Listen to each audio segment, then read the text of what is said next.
Bismillahirrahmanirrahim. Assalamualaikum warahmatullahi wabarakatuh. A very good afternoon, ladies and gentlemen. Saudara Pengurusi, terima kasih. Yang berhormat, Datuk Syari Sungip, Dr. Farouk, friends of, I think, reading circles in Malaysia and friends of reading groups in Singapore. Thank you for inviting me to deliver this a short, what I can say, a review, of my own just published book about a month ago. This book is actually a collection of essays that I have written for the past 5-6 years. It comprises of 6 chapters, ranging from a topic which is I thought that these are the topics that we need to address. Often at times we come across discourse on progressive Islam, of the Reformis type, all right? And joining or clamoring it's of course good. But before we can attain or we reach that the progressive level of discourse, we need to understand the ideological environment, the dominant discourse that are taking place, in which the regressive discourse among us.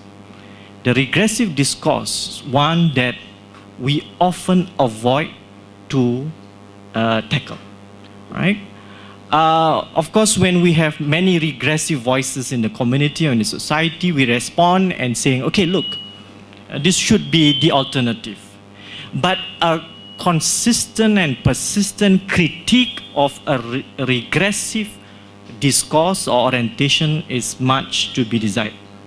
All right, one of it, if you take a look at the book, if you're interested to look at later, one on religious traditionalism, right? This is not something, religious tradition as in capital T in a sociological term is not a problem. We cherish it. But traditionalism as a certain orientation, clinging to the past for the sake of clinging, that's one problem. To the point that what we call today, day-to-day, religious conservatism, right? And then there's one other topic which is related to religious traditionalism, which is an outcome of the very failure of religious traditionalism, is the rise of religious revivalism.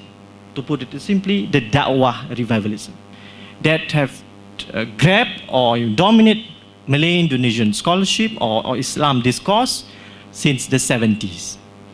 This Da'wah revivalism, right, or have a certain features. One of it a very exclusivist and triumphalist Islam. Of course there are many kinds of Da'wah revivalists, but I'm talking those problematic ones. Once for the clamor for Islam in public spheres, not a problem. But one which is very exclusive, one which promotes certain orientation of political Islam, I think that's not a problem. So we have this problem of religious revivalists, Da'wah revivalists.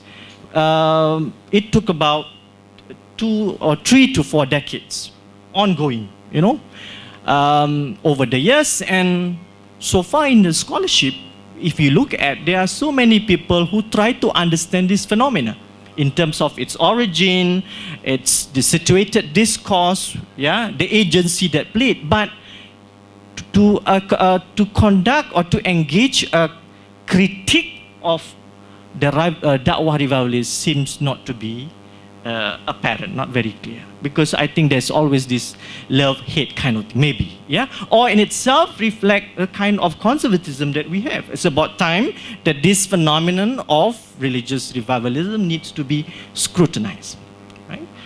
All authority, including all religious or social or religious discourse, should be subjected to scrutiny. That's one thing. Authority must be subjected to scrutiny. There are 3 kinds of authority. One authority that, in all society, in all discourse, we need authority, right? We call it authoritative authority. But the one which is very authoritarian authority, this is what we need to question. If it's authoritative, by all means, it means a credible authority. But we are facing today yeah, in Malay-Indonesian world, an authoritarian type. And one of the authoritarian type manifests in religious traditionalism and in da'wah revivalists. Yeah? And then this chapter 3 on religious elites and activists in case of Singapore. I'm born and raised in Singapore. This is the only discourse that I know best. So I wouldn't take Malaysian discourse or Indonesian for fear that my passport will not be, I'm not be able to enter Kuala Lumpur again. So Singapore case is one good example to show the dynamics of religious traditionalists and revivalists at work. Isn't very interesting. When the first revivalists appear, the religious traditionalists was confused. They don't know what to do. This dakwah, pakai tudung besar, Maybe dalamnya ada cross, Those kind of myth about the dakwah and so on. Yeah. And then later on, after about few decades, you see a kind of collusion between religious traditionalists and revivalists. It's a very interesting. This phenomenon, I think, is not captured in scholarship. And it manifests very well in Jabatan Agama. Jabatan, I'm not talking about Malaysia, I'm talking about Singapore, Majlis Ugama Islam, Singapore. The kind of two strands, the revivalists and the traditionalists, work hand in hand. There's a kind of something like, either a cooperation or something which they trying to, I scratch your back, you scratch mine, that kind of thing. That's Singapore case. Chapter 4 is on Islam and democracy. It's basically, it's an old subject and so. But often at times we come across people enjoining that Islam is compatible to democracy. Abundant of literature saying that. But we need to be very serious to look at those who are very, not critical, but who are not convinced of democracy. There are also a lot of literature of that sort. Right? They can look very democratic, but actually they deny, the utility or the need for democracy. So here you have in Malaysia or in Indonesia that kind of strand. On the one hand, one who advocate Islam is compatible, the other one reject, and the other one ambivalent about it. So scholarship needs to scrutinize, all these phenomena. And then there's another topic akin to democracy, which is on pluralism. Yeah, what I'm trying to problematize here, not religious pluralism where everyone is equal, the same. No, I'm talking about acknowledging the rights of others to coexist, having his or her rights, as citizen, not from a theological point. And having said about theological points, it's important to bear in mind here. This book, as a collection of essay, it sounds, contemporary Islamic discourse. It's nowhere that you can find, if you want to seek a refuge to be a better Muslim, you read this book. Nowhere this book is, In fact, it should make you rethink, I think, rethink some of the assumption that we have made so far, right? Either we are conscious or unconscious of. Coming back to religious pluralism and religion in Malaysia and Indonesia, there are various strands of it. One that support, then one that ambivalent, then one that reject, and so on. Again, the style of my research is always to look at the competing strands. In a particular topic, there's always a competing strands.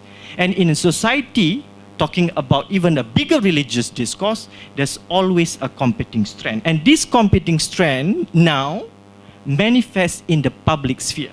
In the past, it was basically whole, or grasped by the dominant ulama, all right?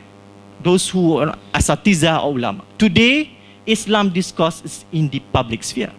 So when Islam discourse in public sphere and Islam discourse in the academic sphere, and one thing about Islam in academic sphere is another one whole world of itself, in which the scrutiny or the research analysis is very good, but the commitment to reform, it's much to be desired. Because normally, academic are not interested to be part of it. They need to be so-called neutral or objective, and therefore, they should not be part of it. There are, of course, many talented people in the campus who could write a lot of things. But in terms of commitment, I've seen enough young Muslims, can do good research, but in the end, you want to find their position on a certain particular subject, you can't find. Basically, for example, on the da'wah issue. A lot of people have wrote about da'wah, but when it comes to their own position, what is their critique of da'wah revivalists, you can't find them. Right? So this is something which Islam in the public sphere today, a phenomenon about 2 decades that we are seeing it. And this is where I think we need to analyze and evaluate. And the last one, the 6th chapter on Islam liberal.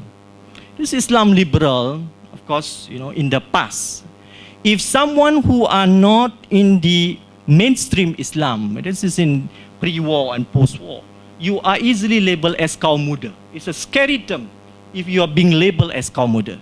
Today, all of us who are not in so-called in consonant with the establishment Islam will be labeled as Islam liberal.